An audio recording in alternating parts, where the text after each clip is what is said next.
à Paris le 7 février prochain. On va maintenant en Ardèche vous faire visiter une entreprise qui n'existe pas. Et pourtant, il y a des bureaux, une direction, des commerciaux, des secrétaires. Tout le monde s'active pour satisfaire des clients qui sont virtuels. Il s'agit d'une mise en situation pour des demandeurs d'emploi en formation. On s'y croirait. Bérangère Bourgeot, Nicolas Ferraud. Donc ne comprend pas le café, le transport, toute autre dépense, la randonnée accompagnée. Voilà, bon. on a rajouté la D'accord. randonnée. Telle une directrice d'agence, Christelle Schiff contrôle le contenu des plaquettes éditées pour une offre de séjour. Voir si tout est conforme, si la présentation est celle qu'on trouverait dans le réel, c'est surtout ça. Coller le plus possible à ce qui se fait réellement. Collé au réel, car contrairement aux apparences, nous sommes dans une entreprise virtuelle. Virtuelle mais réaliste, accueil, direction, administration, commercialisation, tout est là, tous les services fonctionnent. C'est une agence touristique comme une autre.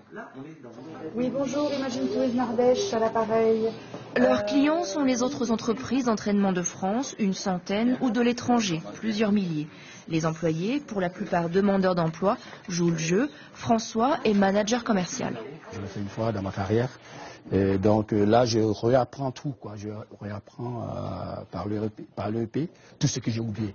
Dans une formation classique, pendant 8 heures, on va ingurgiter des connaissances, des savoir-faire, surtout des savoirs, en fait, des connaissances plus techniques, alors que là, c'est l'inverse.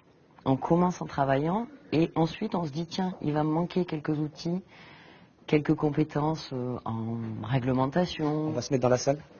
Parce qu'on va avancer un petit peu ce qu'on avait attaqué mercredi sur les techniques de négociation. 2 fois par semaine, les enseignements théoriques rythment cette formation de 3 mois.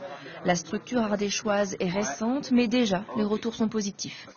Les premières personnes qui sont sorties de ce dispositif nous disent qu'ils ont retrouvé une confiance en eux, ont retrouvé des réflexes de travail en entreprise, ont remis en fait en action leur savoir-faire et leur savoir-être dans l'entreprise.